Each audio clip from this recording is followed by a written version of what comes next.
Hey everybody, welcome back to Critical Mass. Last night we... What?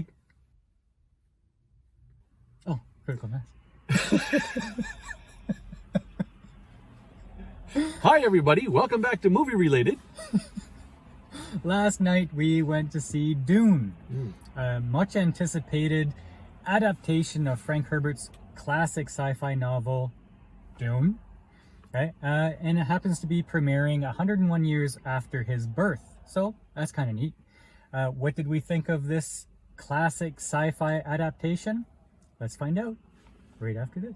A long, long time ago, I can still remember how those movies used to make us smile. And I knew that if we had the chance to watch those movies in advance, then we could make a review that'd go viral. Then COVID came and made us shiver, sent movie quality down the shitter, streaming straight to TV. It's like we all were dreaming, 'cause the pastime that we love the most, going out to the theater, that was toast.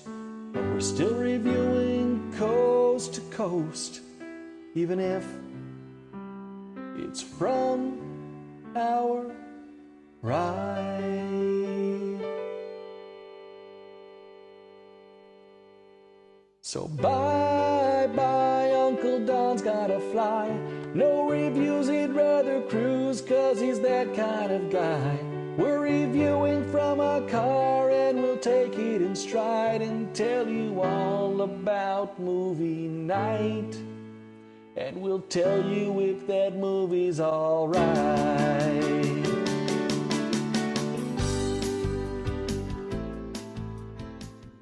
So what I remember of Dune, I never read the novels, so I'm coming at this as a noob. Yeah, me too. Okay? What I remember is that Dune 1984 by David Lynch was a failure. I remember kind of bits and pieces, I was pretty young, that it was really boring, super boring. And even Lynch said that it was a failure, it wasn't the movie he wanted to make, because he didn't have the final cut on the film. That's all I know about Dune.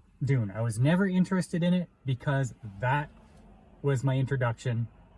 Just a boring film from 1984. Yeah, so full disclosure, I've never read the books.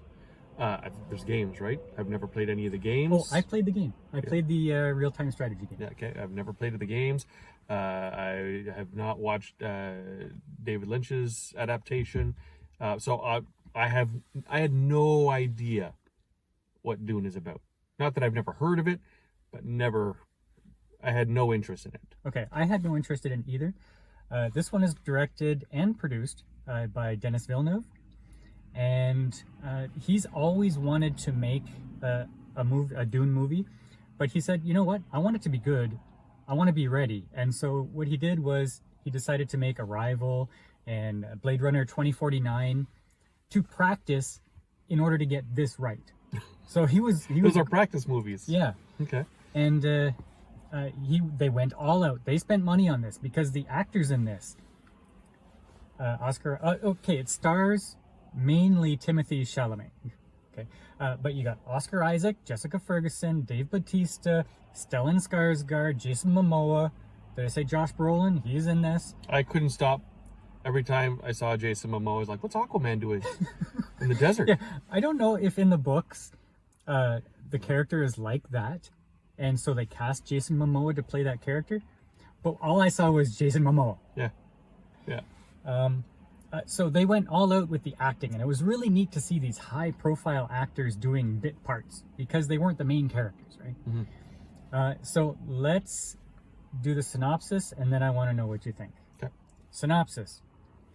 This is Star Wars, okay? I was going to say the same thing. I was going to say they out-Star Wars'd the recent Star Wars movies. Apparently Star Wars took a lot from the novel Dune and did their own thing with it.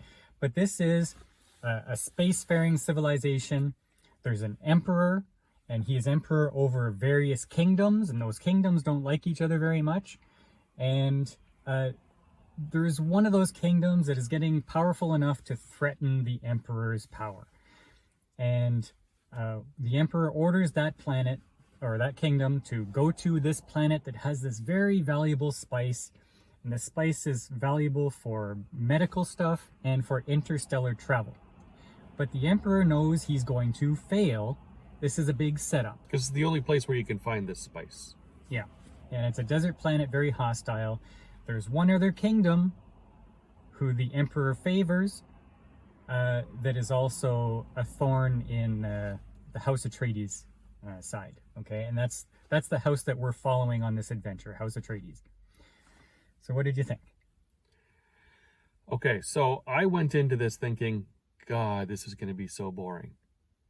But I will say that I'm interested in this universe now.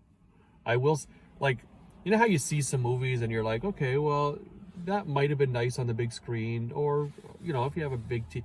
This was completely made for the big screen. Mm-hmm. Like, I don't think that a small screen would do this justice. Even your home screen, even if it's a big TV.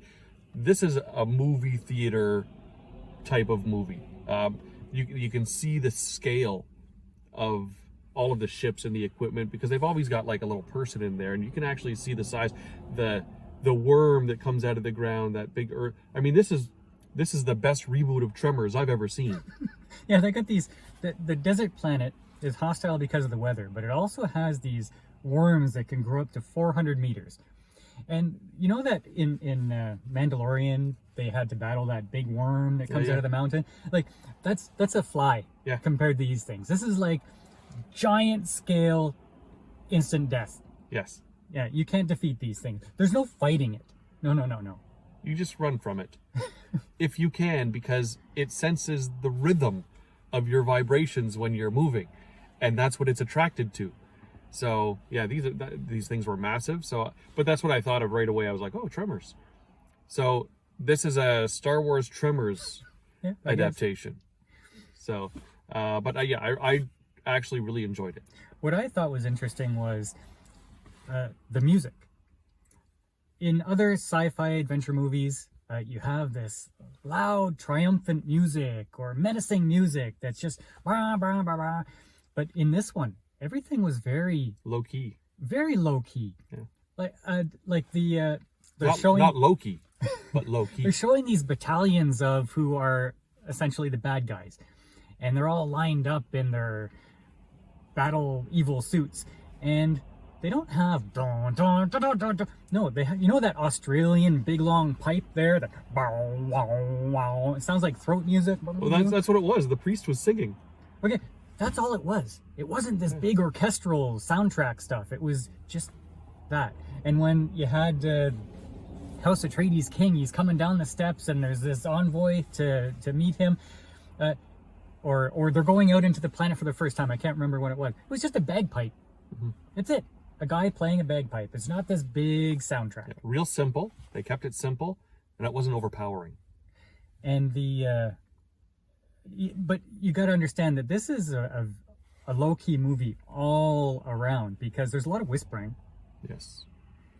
That was one of the biggest issues I had with this movie, was the sort of the balance between sound effect and voices. Mm-hmm. Right? So that would be one of the things that I would say they probably could have balanced that a little better. A lot of times I wished, okay, could you have had a subtitle there, because I didn't quite capture what you whispered. Right. You know? Yeah. That would have been handy. But all in all, like I'm excited. So at the beginning of the movie, it says part 1. So I assume this is going to be some kind of a trilogy. I think there were a lot of unanswered questions. I think they said that the movie was based on a two-parter. Okay. Yeah. So part 1, success. I hope that it makes enough money so that they can finance a part 2. Well, I gotta tell you, like last week, I think we aired my interview questions, and what was the best movie of the year. This is the best movie of the year so far. Yeah, but that's sort of cheating. We can't. That's what I would have said. had we have seen it. Well, yeah, okay. So, I'm not. yeah. So I'll take the point for that. This is the best movie. The acting was amazing by everyone. Everyone. Like, I actually cared about some of the players in this. Like, I cared about their story. Mm-hmm. Right? And that's not a common thing anymore. The acting was good. There was lots of mystery. There were a lot of neat cultural things that they didn't have to explain. You just explored these cultures as you went through the movie. When they needed intensity, the intensity was there. Mm-hmm. The cinematics were amazing. Like, the scope of this was not just, okay, we got a day to film this. No. They went all out on the cinematics. Everything looks beautiful. Yeah. I don't know how much more I could praise this movie. Yeah. The main character, Paul. It's a good name. Like, I think that he had a better force power with the voice than the Star Wars have created with the Force, right? It's not just a magical, all-doing power. It's just influence, right? So it's just this voice power that this guy has inherited from his mother. Yeah, so while you have these kingdoms, you also have the religious order on the side that intermingles with these kingdoms, and they kind of have these special gifts. And the main character is not a chosen one, but he's a prophesied one.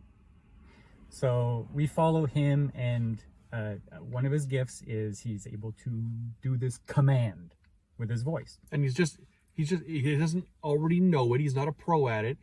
He's learning it. Yeah. He's exploring it. So it's kind of like the Force. This command makes people do what you want them to do. And we see him as he's going from, hey, I think I could do neat things, to actually becoming the prophesied one that we're on the journey to see. So what would you give this movie? I've got to give it an 8.5. 8.5. Yeah. I'm really torn between giving it an 8.5 and a 9. I think this is a must-see. Yeah, absolutely. This is, as far like this year, absolutely. If you're looking for, okay, well, I'm gonna look for the best movie this year, you have to see this one. It's on that chart. I've heard this described as Star Wars for adults. I would agree with that. Yeah. So, you have our recommendation for Dune 2021. Dune 1984. Some people really loved it, but overall it was a critical failure. Probably have to be a hardcore fan to find anything Maybe. good in it. But if you were disappointed in Dune 1984, I think you should hop right back into this, and you'll love it all over again. I'm interested in following the film series. Might even read the novels now. Oh yeah? I don't even know if it's novels or novel. I think it's novels. I think there's all kinds of different spin-offs of it. Yeah. So that's how much this one hooked me. There you have it. Awesome. All right, we're heading into Halloween week. So we're going to have a Halloween trivia. We're going to have a Halloween review. And Maybe a couple of them. Maybe a couple of them. So come back and see us for that. Thanks for joining us. We'll see you next time. A long, long time ago, I can still remember how those movies used to make us smile. And I knew that if we had the chance,